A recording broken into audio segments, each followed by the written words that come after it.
Hi hello friend, कैसे हैं आप लोग। और उम्मीद करते हैं कि आप लोग जो है बहुत ही अच्छे होंगे, बहुत ही स्वस्थ होंगे। तो आप लोग जो है अपने स्वास्थ्य पर जो है विशेष तौर पर ध्यान रखिएगा, ठीक है।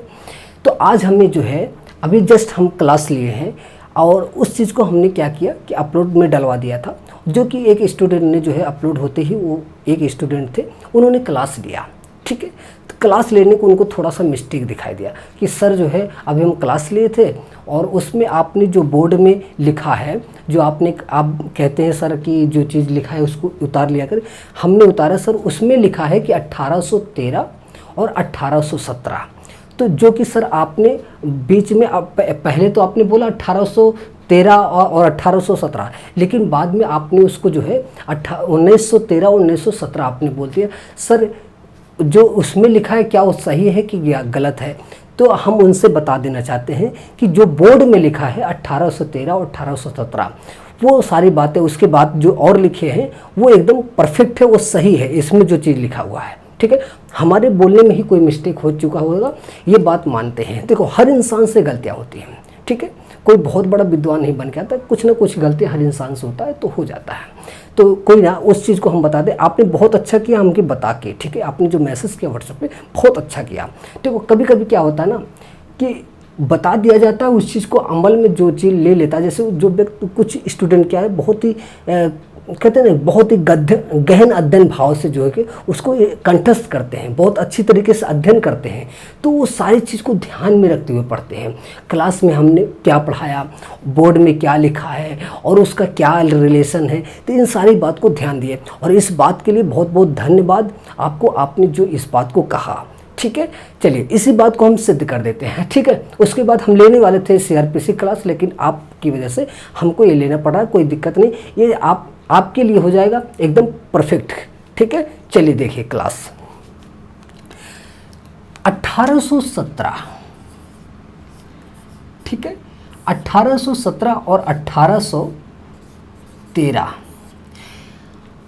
1813 में क्या हुआ, ध्यान दीजिएगा कि 1813 में इंग्लिश ये जो है एजुकेशन के रूप में उतारा गया। क्योंकि 1813 में अंग्रेज़ों का एक विचार हुआ कि आगे इन पे काफ़ी कुछ जो है, इन पर हम लोग जो है शासन सत्ता कर रहे हैं, काफ़ी इन पर जो है इनको दबा के रखे हैं, क्यों ना जो है इन्हीं लोग से काम लिया जाए। तो इनके विचार में, अंग्रेज़ों के विचार में आया कि इनको भी शिक्षा देने का काम करते हैं, जिससे बाद में हमारे काम में आ सकते हैं। तो अंग्रेज़ों ने जो है सबसे पहले इंग्लिश लैंग्वेज को पढ़ाने का प्रयास किया, जिससे कि इंग्लिश में सारी चीज़ें पढ़ें, तो और जो चीज़ें हैं वो इंग्लिश में ही कर ले और मेरा इन लोगों से फ़ायदा निकलता रहे और इन्हीं लोगों से फ़ायदा हमेशा लेते रहना है। तो ये बात उनके दिमाग में, मस्तिष्क में ये चीज़ें भाव प्रकट हुए, ठीक है। तो ये जो इंग्लिश है, यानी कि 1813 में ही क्या हुआ, इंग्लिश को एक मतलब एजुकेशन के रूप में, शिक्षा के रूप में क्या हुआ, उसको उतारे, ठीक है। लेकिन उसमें ये सफल नहीं हुए।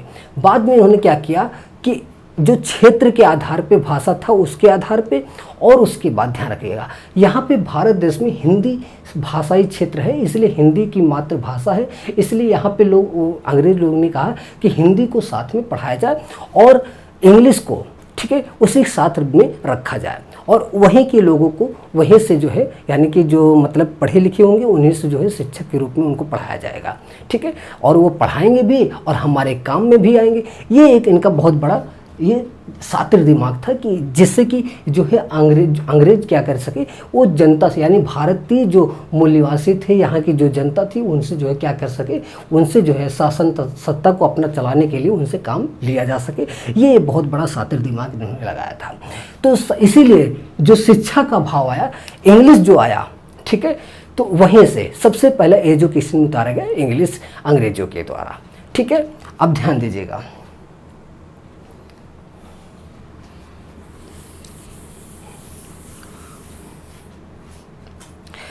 फिर उसके बाद ये सबसे पहले फर्स्ट कॉलेज, ध्यान रखिएगा, फर्स्ट कॉलेज जो है, फर्स्ट कॉलेज यानी कि कौन था, तो 1817 में कलकत्ता में क्या हुआ कि फर्स्ट कॉलेज हिंदू कॉलेज था। कौन सा था? हिंदू कॉलेज था, ठीक है,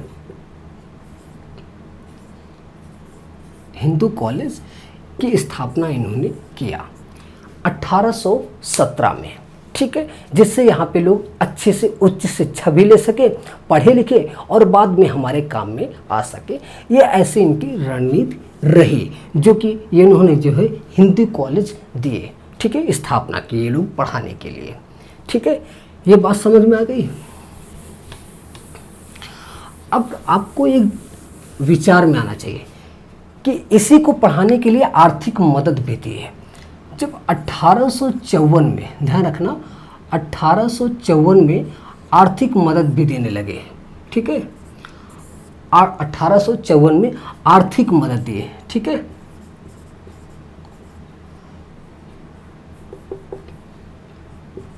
आर्थिक मदद जो है,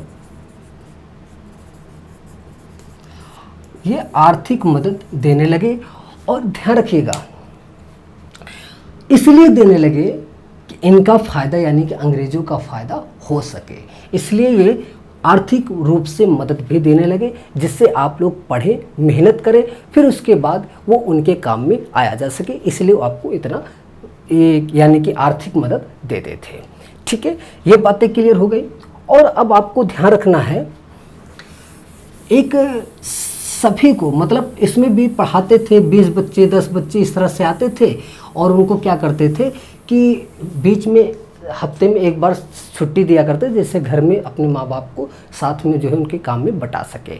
तो अब देखिएगा, ध्यान दीजिएगा, 1882 यानी कि 1882 को क्या हुआ, हंटर कमीशन, ध्यान रखिएगा, हंटर कमीशन ने 1882 में इस बात को लेकर चर्चा हुई, यानी कि इसमें कमीशन में ये बात हुआ कि सभी को, ठीक है, अच्छी शिक्षा दिया जाए, और जैसे निचले स्तर से लेकर उच्च शिक्षा तक सबको एक समान शिक्षा, किसी के ऊपर कोई भी भेदभाव ना किया जाए।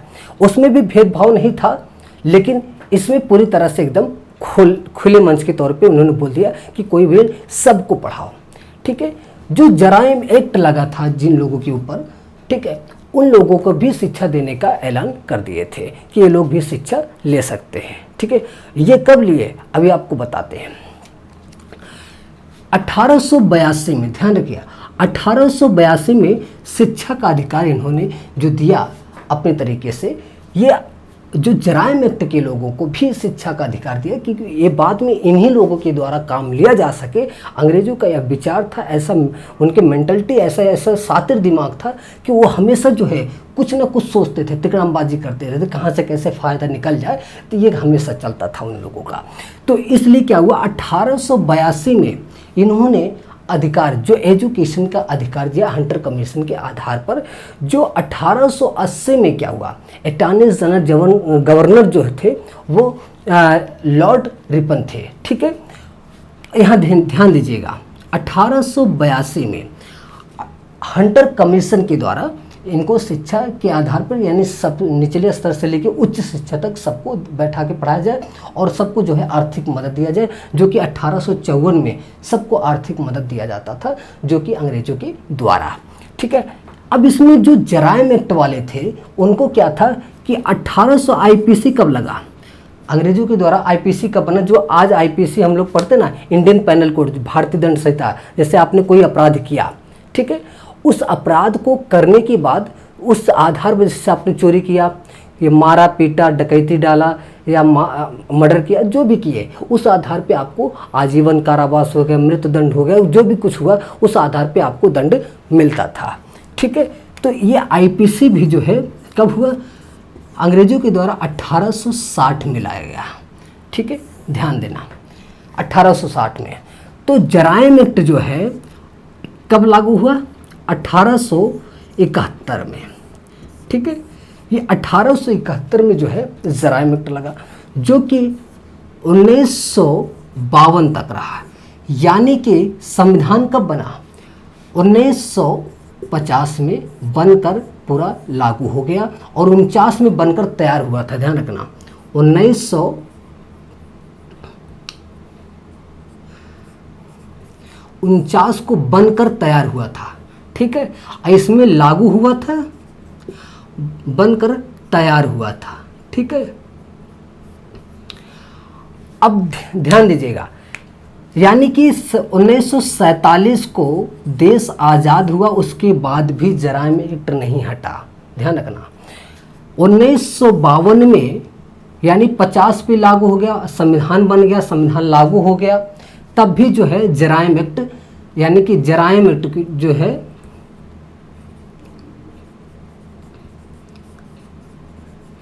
एक्ट नहीं हटा। 1952 में, ध्यान दीजिएगा, 1952 में बापू मसूरियाद्दीन पासे जो थे, उन्होंने 200 जातियों को, ठीक है, जो बापू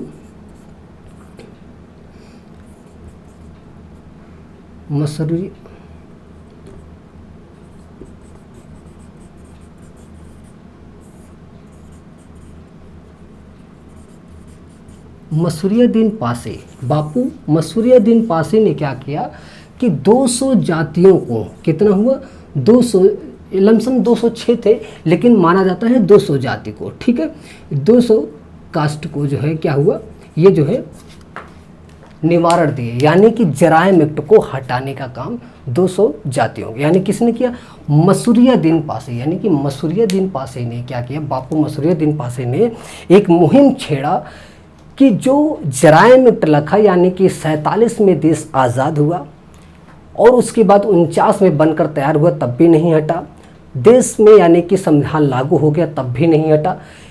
यानी कि मसूरियाद्दीन पासे ने इस बात को लेकर मुहिम छेड़ा। जब जवाहरलाल नेहरू और मसूरियाद्दीन पासे इलाहाबाद और फूलपुर से जब जीत के आए, तो जवाहरलाल नेहरू प्रधानमंत्री बने और ये क्या नाम है, मसूरियाद्दीन पासे ने संसद में ये बात उठाई कि ये चीज़ हटाया जाए, लेकिन लोगों का मानना था कि नहीं, अगर हटाएगा तो राजनीतिक अधिकार नहीं दिया जाएगा, ये बात कहे। लेकिन इन्होंने क्या किया, बड़ी मशक्क़त के बाद इस बात को छेड़ा और इस तरीके से इन्होंने इस पर जो है विजय प्राप्त की, यानी कि 200 जातियों को स्वतंत्रता दिलाई इन्होंने। ठीक है, ये बात। अब यहाँ जो 71 में क्या हुआ, जराइम एक्ट जो है, जराइम एक्ट लगा 1871 में, 1952 में जाके हटा।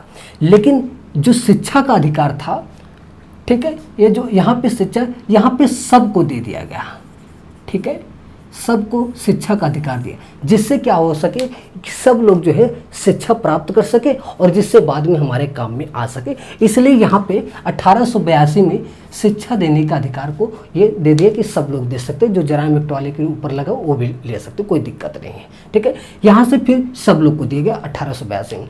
पहले भी दिया जाता था, कोई भेदभाव नहीं था, लेकिन देते थे जी भाई, उनको काम निकालना है, कैसे भी करना है, सातिर दिमाग के तो थे ही, इसलिए वो अपने तरीके से करते थे। तो इसलिए ध्यान रखिएगा ये चीज़ 1882 यानी कि 3 तारीख को, ठीक है, 3 फरवरी को, तो 3 फरवरी को था, ठीक है, 3 फरवरी को था।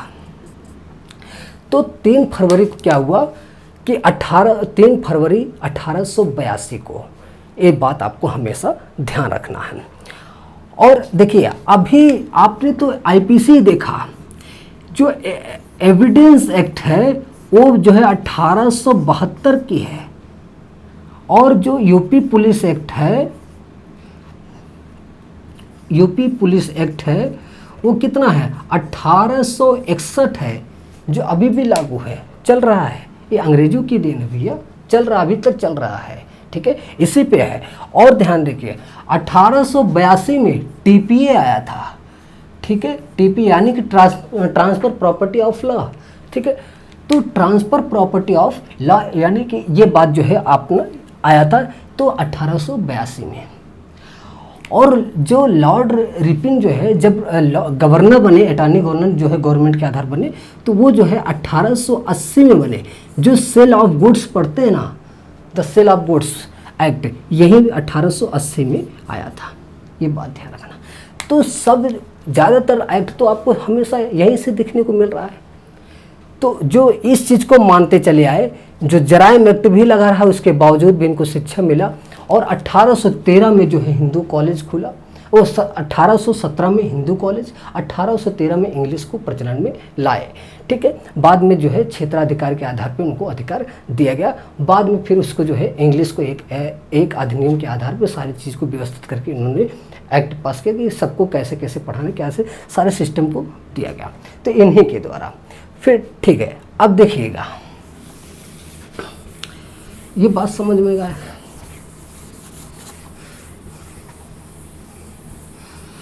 अब एक चीज़ और ध्यान दीजिएगा, 1935 को,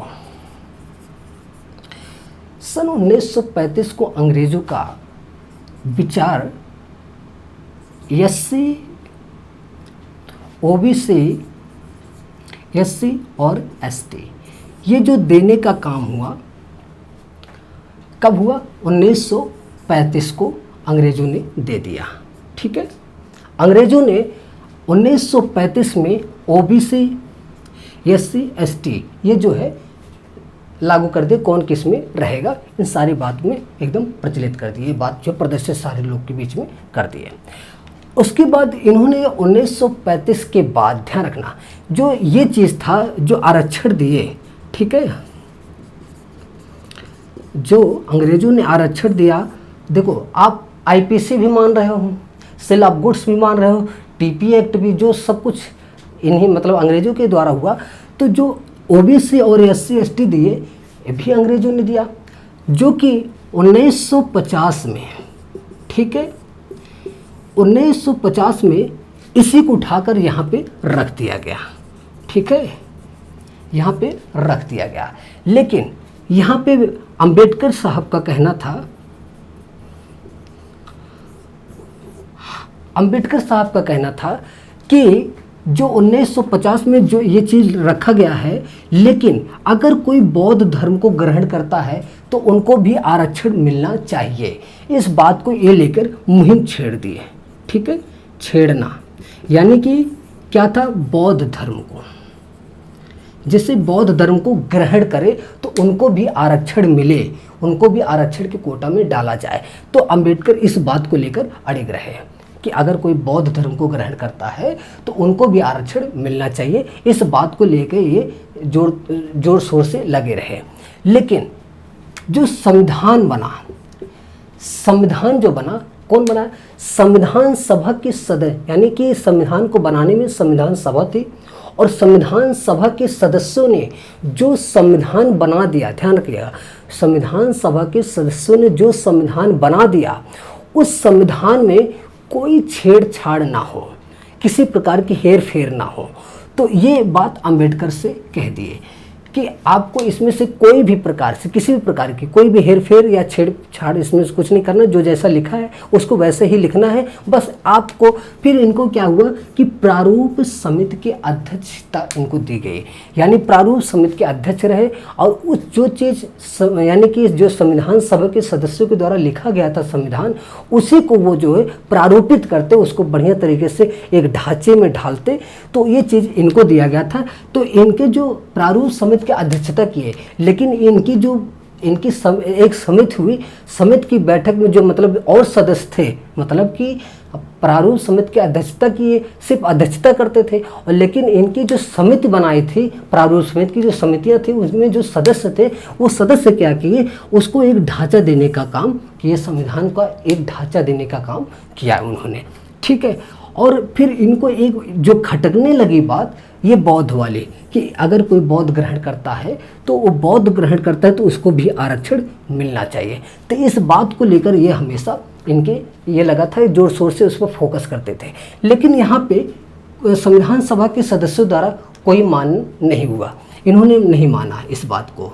ठीक है, माना नहीं, कहे कि जो चीज़ जैसे वर्णित है वैसे ही रहेगा, इसमें अगर कोई धर्म को चेंज करके यानी कि बौद्ध धर्म को ग्रहण करता है तो इस प्रकार से उसे आरक्षण नहीं दिया जाएगा। ये बात इन्होंने मना कर दिया इस बात की कि नहीं दिया जाएगा।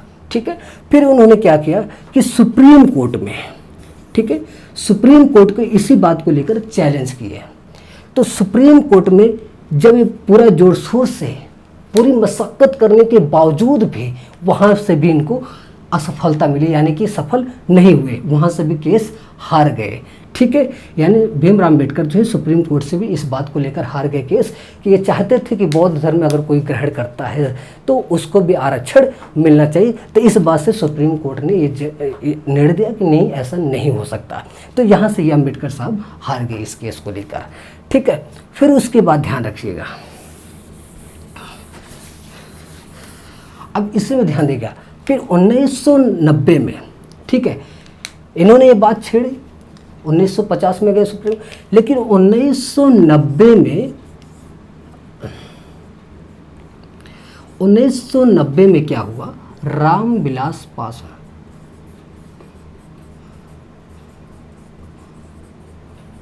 रामविलास पासवान जो मंत्री हुआ करते थे, इन्होंने जो है संसद में बात उठाई कि कुछ और जातियों को आरक्षण दिलाने की लेकर चर्चा की उन्होंने कि कुछ और जाति हैं उनको भी आरक्षण दिया जाए, और उसके साथ ही साथ जो है जो बौद्ध धर्म को ग्रहण करना चाहते हैं उनको भी आरक्षण दिया जाए। इस बात को लेकर जो है रामविलास पासवान ने काफ़ी मशक्क़त के बाद इन्होंने उस पर जो है विजय प्राप्त की। ठीक है, प्राप्त किया, यानी कि इन्होंने मनवा लिया कि आरक्षण मिलना चाहिए, और जो लोग को आरक्षण यानी देने के लिए जिन जातियों को और ये लाए उन जातियों को भी आरक्षण दिया गया और यहाँ से इनको भी मनवा लिए। तो कहाँ पे, यानी कि रामविलास पासवान ने इस बात पर जो है एकदम दृढ़ प्रतिज्ञित हो गए कि ये इसको आपको करना ही पड़ेगा। तो इनको करना पड़ा, और जो अन्य जाति थे उनको भी जो है आरक्षण दिलाए, और उसके बाद जो बौद्ध को ग्रहण करते उनको भी जो है आरक्षण देने की बात चर्चा यहाँ हुई। ठीक है, ये बातें क्लियर हो गई।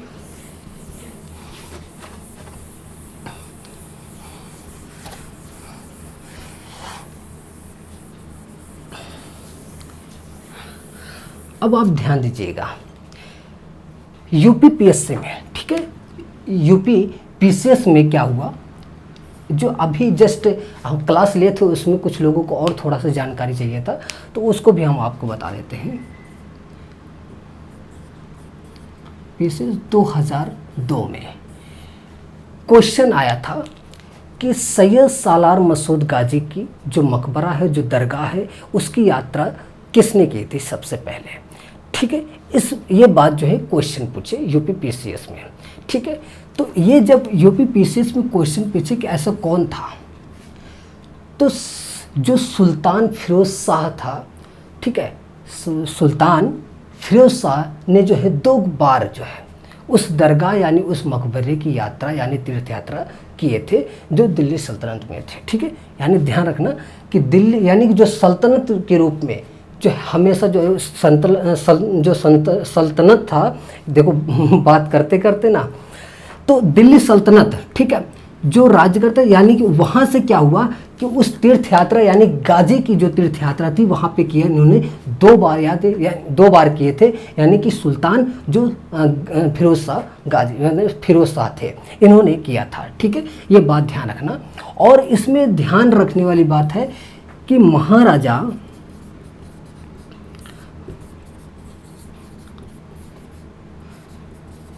सुहेलदेव पासे, ठीक है, ये आपको उसमें मिलेगा। ठीक है, महाराजा सुहेलदेव पासे ने क्या किया कि 3 लाख सैनिक को जो है ये परास्त कर दिए थे। ठीक है, परास्त कर दिए पूरी तरह से 3 लाख सैनिकों को परास्त कर दिए, जो कि, ठीक है, ध्यान रखना, 1033 से 1034 इस बीच में ये जो लड़ाई हुई। फिर उसके बाद जो ये मकबरा वाली बात हुई, गाजी की दरगाह, वही गाजी की दरगाह जाके ये लोग जो है क्या किए, वहाँ पे जाके तीर्थ यात्रा किए थे, यानी कि सुल्तान यानी कि सुल्तान जो फिरोज शाह थे उन्होंने किया था। इस बात को आपको ध्यान रखना है। ठीक है, और सुहेलदेव का जन्म कब था ये भी देखिएगा, बसंत पंचमी के दिन हुआ था इनका। कब हुआ था? बसंत पंचमी के दिन। और कब हुआ था? 1009 में। ठीक है, ये बात ध्यान रखना। 1009 में इनका जो है जन्म हुआ ठीक है। और 3 लाख सैनिकों का सामना किए, जो कि उनको पूरी तरह से एकदम नष्ट विनष्ट करके, यानी कि पूरी तरह से परास्त कर दिए थे, ठीक है। और एक बार क्या हुआ था यहीं पे, इसके बीच में एक बार 31 में, ध्यान रखना, 31 में अवध पर जो है चढ़ाई किए, लेकिन वो विफल रहे। अवध पर क्या हुआ, चढ़ाई की, यानी कि उस पर जो है राजपाट चाहते थे, लेकिन यहाँ पे इससे भी असफल रहे, ठीक है, क्योंकि इन्होंने करने नहीं दिया, ठीक है। वहाँ से ये लोग असफल हो गए। बाद में फिर बहराइच में क्या हुआ, बहराइच में जो गाजी जी का मकबरा है, वहाँ पे जो है इन्होंने जो है जाके वहाँ पे सभी को मार डाले थे। तो ये बात आपको ध्यान में रखना है। ये चीज़ कहीं ना कहीं छूट रहा था शायद आपके, ना, तो उसमें कुछ चीज़ें बताए थे, कुछ चीज़ें नहीं बताते, क्योंकि क्वेश्चन में आया था, ठीक है। ये बात आपको ध्यान में रखनी है।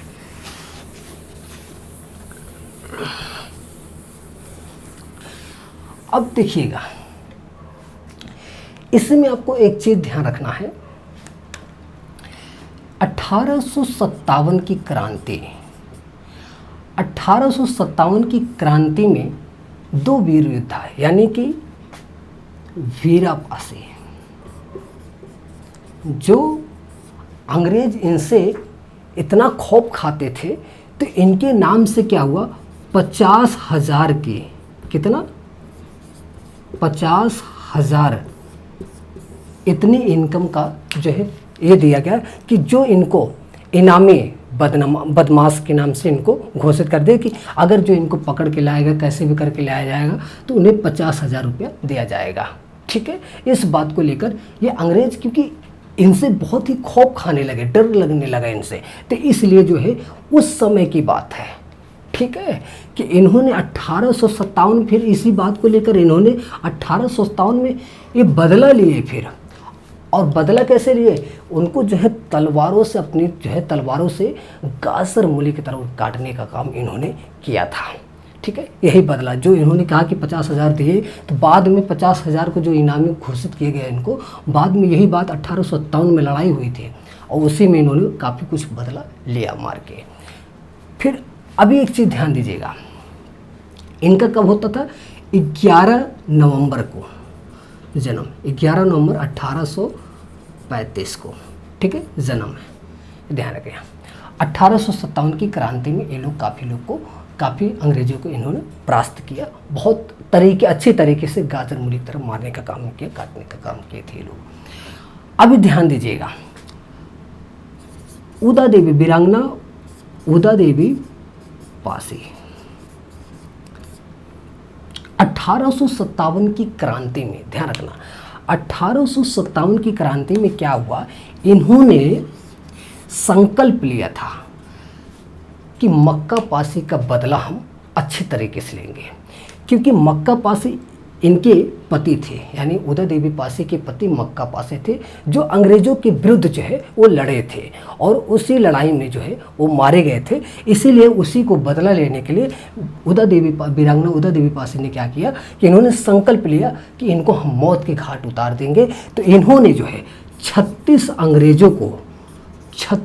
अंग्रेजों को जो है पूरी तरह से एकदम नष्ट विनष्ट कर दिए थे, यानी कि कहते ना कि मौत के घाट उतार दिए थे। तो ये जो है पीपल के पेड़ पर चढ़ के कहीं कैसे भी करके पूरा, मतलब कम से कम 36 लोगों की इन्होंने 36 अंग्रेजों को मार के गिराई थी, ठीक है, मौत के घाट उतार दी थी। तो ये बात जो है, जो कि इनका जन्म कब होता है, इनका जन्म 14 अप्रैल को, ठीक है, 14 अप्रैल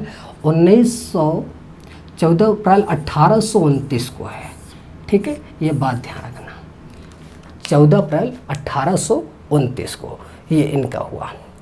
तो ये सब चीज़ जो है आपको दिमाग में, यानी कि एकदम ध्यान में रखना। 1857 की क्रांति और इनका जन्म 14 अप्रैल 1829 है, और इन्होंने 36 अंग्रेजों को मार के गिराए थे।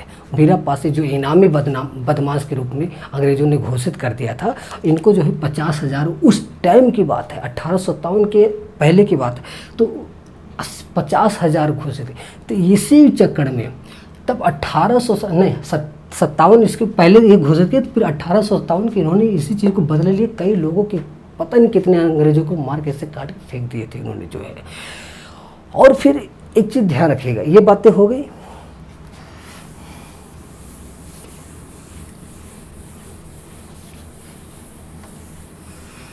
अभी देखिएगा, कभी भी आप जब आर्टिकल, संविधान के जो कॉन्स्टिट्यूशन है आर्टिकल, उसमें सबसे पहला जो आर्टिकल है, India that is the Bharat, ठीक है। भारत हमने बताया कैसे पढ़ा, यानी कि भारत एक कबीला था, ठीक है, जो जिसको भारत को एक दूसरा नाम पारसी धर्म माना जाता है, चाहे पारसी धर्म बोलो चाहे भारत बोलो, एक ही होते हैं, ठीक है। और जो गणपति नाग वाले होते हैं, ठीक है, भारत गणपति नाग, यानी कि या तो भारत बोलो या तो पारसी धर्म बोलो, तो इन्हीं जो भारत की जो बहुत बड़ा कबीला था, इन्हीं के नाम पर जो है भारत पड़ा था। और पारसी का जो गोत्र होता है, सिर्फ पारसी शब्द, पारसी धर्म का गोत्र क्या होता है, वो कश्यप था, ठीक है, क्या है, कश्यप है। तो इस चीज़ को एक एक बात आपको ध्यान रखना है। आर्टिकल में क्या लिखा गया, जो फर्स्ट आर्टिकल था उसमें लिखा गया, कॉन्स्टिट्यूशन के जो संविधान सभा के सदस्य थे उन्होंने ये बात समझ गए कहीं ऐसा ना हो कि आगे चलकर कि इस देश को नाम या तो कि जैसे होता नहीं कि हिंदुस्तान, पाकिस्तान, मुस्लिमिस्तान, ऐसा कोई भी चीज़ इसको नाम ना दिया जाए, किसी धर्म के नाम पर किसी भी तरीके से इसको नाम ना दिया जाए।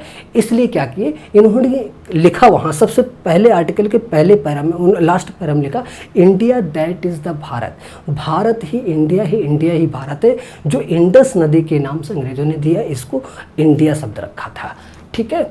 और हिंदू शब्द कहाँ से है, जो हिंदू कुश पर्वत है, उस हिंदू कुश पर्वत को ईरानी लोग पार करके आने में उनको बहुत ही तकलीफ़ों का सामना उठाना पड़ा। बाद में जब आए वो, तो क्या हुआ कि वो वहाँ के जो पहले नाग वंश के लोग थे उनको ही जो है क्या हुआ कि यहाँ की ये बोलने लगे कि यहाँ के जो है मूल निवासी हैं और ये हिंदू लोग हैं। और उसके उनके ईरानी के लोग आने से पहले ये आ चुके थे, यानी कि आर्य लोग आ चुके थे, ठीक है। अभी ध्यान दीजिएगा, आर्टिकल ध्यान दीजिएगा, आर्टिकल 14, आर्टिकल 14 क्या कहता है, विधि के समक्ष समता, विधियों के समान संरक्षण। ध्यान रखना, विधि के समक्ष समता, विधियों के समान संरक्षण, ठीक है, ये राज्य का दायित्व है, ये बात आपको ध्यान रखना है। और 21 हो गया, 17 हो गया, और 19 हो गया, और 25 हो गया, ठीक है। अब ध्यान दीजिएगा, इसमें विधि के समझ समता, विधियों के समान संरक्षण राज्य का, और ये प्राण एवं दैहिक स्वतंत्रता को लेकर चर्चा कर दी। प्राण एवं दैहिक स्वतंत्रता पर ये बात चर्चा करते हैं, यानी कि 21।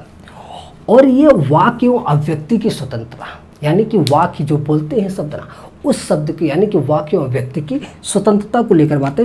ये स्पर्श, यानी कि जो स्पर्श करते हैं ना, उस बात को लेकर इसमें हुआ कि उसका अंत हो, यानी कि उसका कोई भेदभाव नहीं होना चाहिए। और 25 में प्रचार प्रसार करने, धर्म प्रचार प्रसार करने की स्वतंत्रता होगी इसमें। और ध्यान रखिएगा एक चीज़ आप जो सबसे ज़्यादा भूल रहे हैं, 15, ये क्या हुआ, धर्म, लिंग या भेदभाव, किसी जाति वर्ग या किसी भी चीज़ को लेकर कोई भेदभाव ना करे, इसलिए आर्टिकल 15।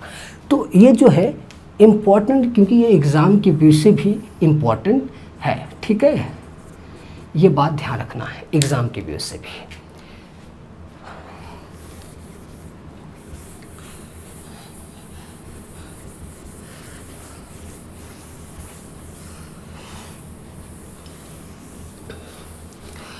अब सबसे पहले हमने तो सारी चीज़ पे चर्चा किया, ठीक है, तो आपको सबसे एक ही बात ध्यान रखना है कि सभी को, चाहे हिंदू हो या मुस्लिम हो या सिख हो, ईसाई हो, सभी धर्म, भारत ऐसे नहीं पड़ा, भारत में रहने वाले सभी धर्मों का मान सम्मान होता है।